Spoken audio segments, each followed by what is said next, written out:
Assalamualaikum warahmatullahi wabarakatuh. Kembali lagi di channel AA Endun bersama AA Endun. Perdebatan tentang bentuk bumi telah menjadi topik yang memicu diskusi panas di berbagai forum dan media sosial. Di satu sisi, terdapat konsensus ilmiah yang menyatakan bahwa bumi berbentuk bulat.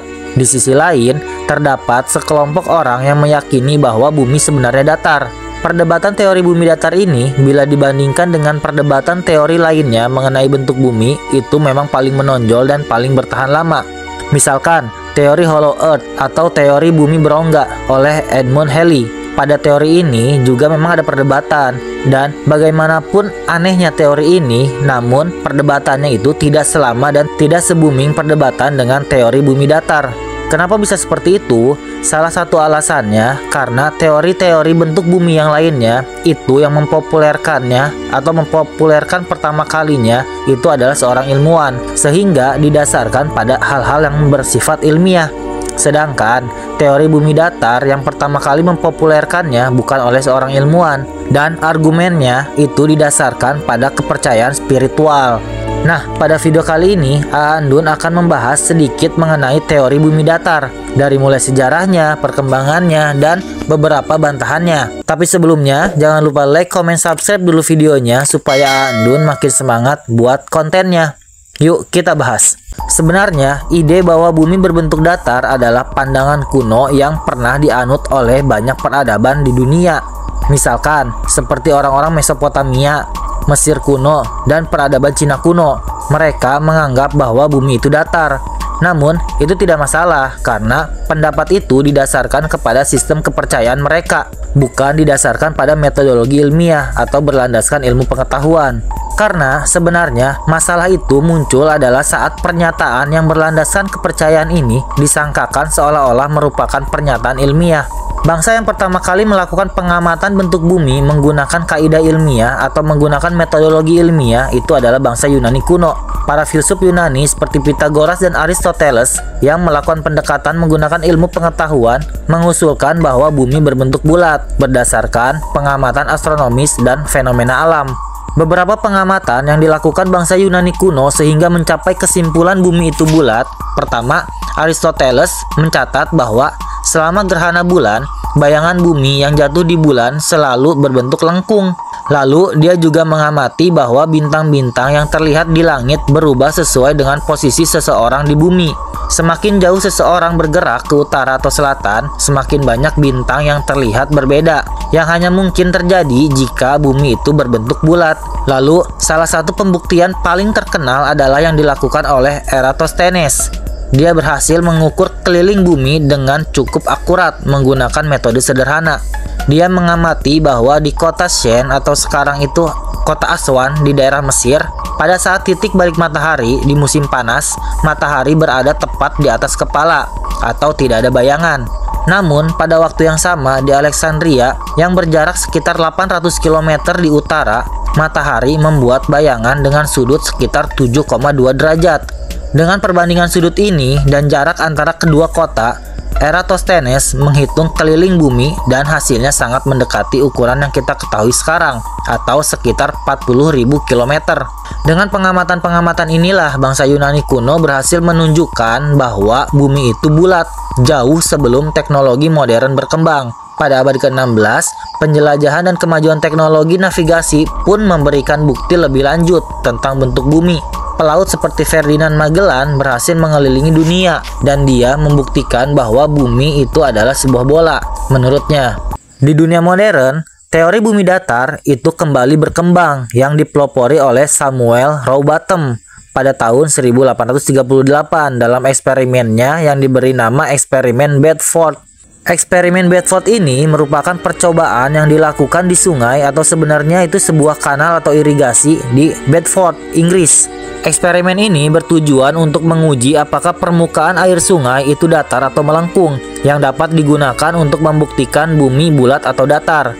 Samuel Rowbotham sebenarnya merupakan seorang Kristen fanatik yang menjelaskan seluruh gagasan-gagasan dan argumentasi-argumentasinya berdasarkan tafsiran dia atas Alkitab. Tetapi menjadi masalah saat Rowbotham menghubungkannya dengan ilmiah. Ditambah dia itu sering menantang pernyataan-pernyataan ilmiah bahwa bumi itu seharusnya datar. Pada eksperimen Bedford ini, Rowbotham melakukan percobaan pertama di tempat ini pada musim panas 1838. Ia berdiri di dasar sungai sambil memegang teleskop sebesar 8 inci atau 20 cm di atas air untuk melihat kapal yang mengibarkan bendera putih dan pelan-pelan berlayar menjauhi dirinya. Ia melaporkan bahwa kapal itu tidak berubah di cakrawala dalam pelayaran sejauh 6 mil atau 9,7 km ke jembatan Welny. Kenapa harus 9,7 km? Karena keliling bumi itu sudah disepakati sekitar 40.000 km. Maka seharusnya setiap 6 mil atau sekitar 9,7 km akan terlihat lengkungannya sebesar 3,4 meter di bawah cakrawala pada kapal yang dijalankan jika bumi itu berbentuk bulat. Percobaan ini dilakukan kembali oleh Rowbotham dan dia mendapati hasil yang sama sehingga dia mengambil kesimpulan bahwa ternyata bumi itu datar. Dan dia akhirnya membuat campaign sebuah pernyataan bahwa bumi itu datar serta menantang siapa saja yang menyatakan bumi itu bulat, sehingga akhirnya pengikutnya pun menjadi sangat banyak. Sampai pada akhirnya di tahun 1870 kelompok bumi datar ini yang diinisiasi oleh John Hamden, mereka menantang salah satu seorang ilmuwan paling terkemuka di Inggris, yaitu Alfred Russel Wallace. Kelompok bumi datar ini datang ke notaris dan bikin perjanjian atas inisiatif John Hamden. Siapa yang kalah dalam pertaruhan ini, katanya, maka harus membayar sejumlah uang. Wallace setuju dan menerima tantangan itu, sehingga akhirnya ditentukanlah waktu untuk pembuktian. Pada waktu pembuktian, akhirnya kelompok bumi datar ini mengajak Wallace ke sungai Bedford. Mereka berkata, jika bumi itu bulat, maka akan ada lengkungan setiap 6 mil, sekian inci. Setuju?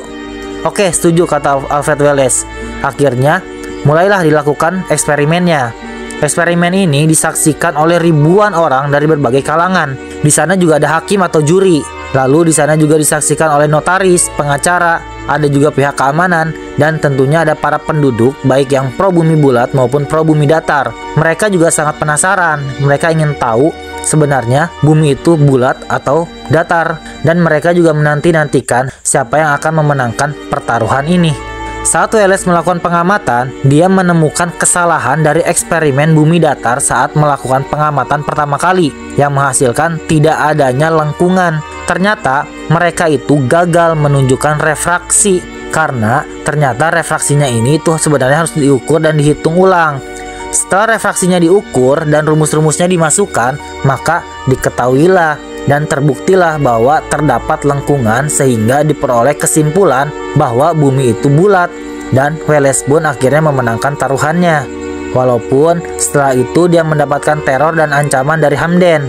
Hamden menerbitkan selebaran yang menuduh bahwa Wallace curang dan menuntut uangnya kembali. Serangkaian sidang berkepanjangan juga dilakukan.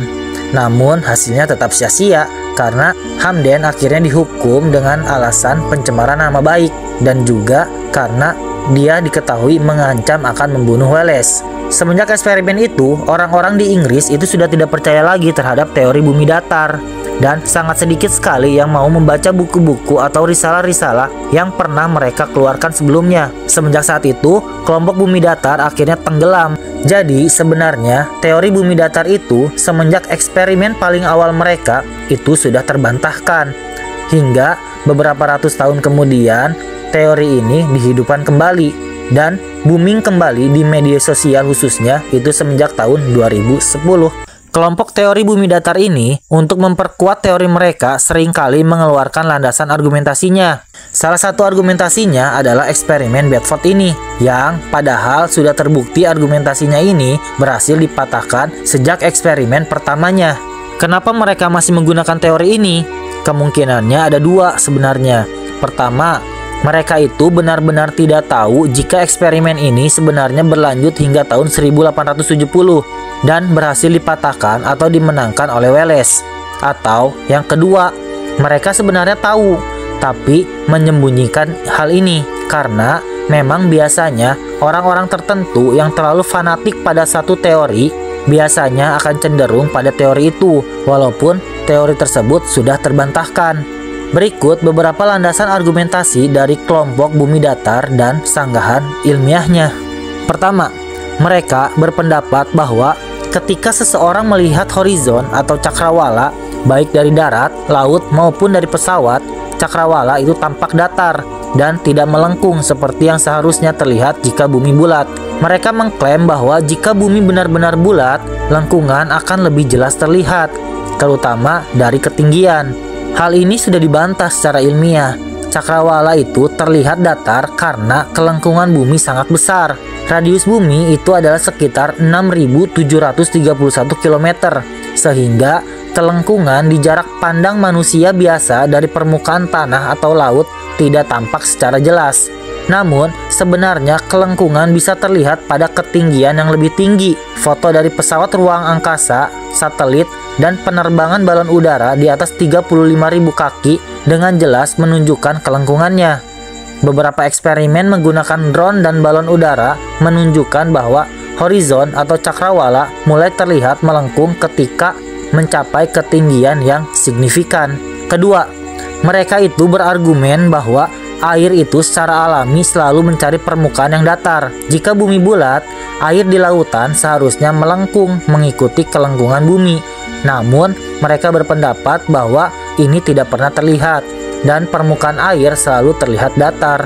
Hal ini juga dibantah dengan bantahan ilmiah. Jawaban ilmiahnya, pertama, bentuk air itu tidak datar. Air itu datar karena menempati ruang. Air itu bentuk aslinya bulat. Maka, jika kita foto air hujan yang jatuh, pasti hasilnya bulat. Air di permukaan bumi mengikuti kelengkungan gravitasi, yang berarti permukaan air tampak datar secara lokal, tetapi sebenarnya mengikuti bola atau geoida. Dalam skala besar, air di lautan dan sungai mengikuti kelengkungan bumi. Fenomena seperti pasang surut yang disebabkan oleh tarikan gravitasi bulan menunjukkan bahwa air tidak selalu rata secara sempurna, tetapi cenderung dipengaruhi oleh gaya gravitasi bumi dan benda langit lainnya. Ketiga, banyak penganut teori bumi datar meyakini bahwa badan-badan seperti NASA, pemerintah, dan komunitas ilmiah global terlibat dalam konspirasi besar-besaran untuk menyembunyikan kebenaran bahwa bumi itu datar. Mereka menuduh bahwa foto-foto bumi dari luar angkasa telah diedit dan program luar angkasa hanyalah tipuan besar-besaran untuk mengontrol informasi dan mendominasi teknologi. Hal ini pun tentu dibantah secara ilmiah. Jadi, ribuan ilmuwan di seluruh dunia ini itu terdiri dari berbagai lembaga, negara, dan latar belakang yang bekerja secara independen. Data dan hasil dari pengamatan bumi seperti citra satelit atau gambar yang dihasilkan dari alat sensor yang dipasang pada satelit yang mengorbit bumi atau planet lain itu dapat diverifikasi dan diduplikasi oleh berbagai lembaga internasional. Mengorganisir konspirasi global yang melibatkan ribuan orang sangat tidak mungkin.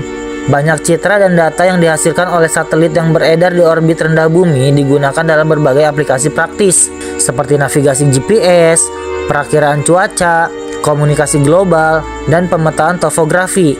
Teknologi-teknologi ini bekerja berdasarkan model bumi bulat. Beberapa negara selain Amerika Serikat seperti Rusia, Cina, Jepang, dan India juga memiliki program luar angkasa yang menghasilkan gambar-gambar bumi dari luar angkasa. Data dari berbagai negara ini itu selalu konsisten menunjukkan bumi itu sebagai bola atau bumi itu berbentuk bulat. Keempat, kelompok bumi datar menyatakan bahwa sabuk Van Allen sangat berbahaya bagi kehidupan manusia, sehingga astronot tidak mungkin selamat melewati sabuk Van Allen. Paparan radiasi dari sabuk Van Allen akan segera mematikan bagi siapapun yang mencoba melewatinya, sehingga misi luar angkasa seperti Apollo adalah konspirasi yang dirancang untuk menipu publik. Sebenarnya, menurut Andun, argumentasi ini itu adalah argumentasi yang paling lucu, bahkan cenderung kurang ajar. Karena saat argumentasi ini dikeluarkan, Van Allen-nya itu saat itu masih hidup. Bukannya dikonfirmasi langsung, malah mereka gunakan teorinya untuk kepentingan mereka, yang mana tidak sesuai dengan pendapat Van Allen sendiri.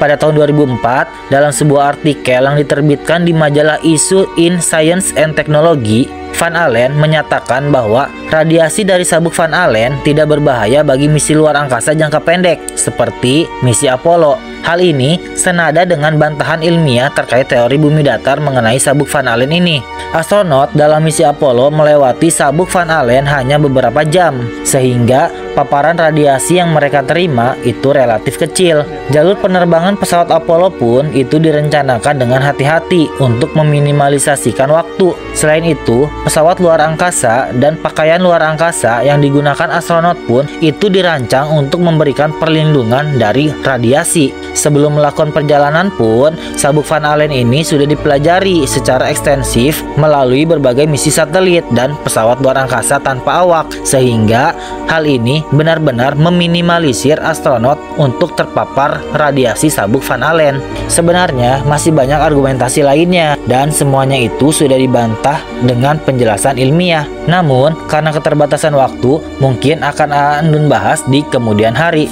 Oke teman-teman, itulah pembahasan Andun mengenai teori bumi datar beserta sanggahannya yang telah dibuktikan secara metodologi ilmiah.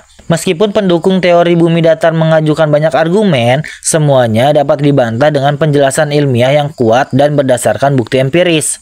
Ilmu pengetahuan modern menggunakan metode pengukuran yang akurat dan berulang kali pun membuktikannya melalui berbagai eksperimen bahwa bumi itu berbentuk bulat. Sekian video dari Andun, sampai bertemu di video-video selanjutnya. Bye-bye.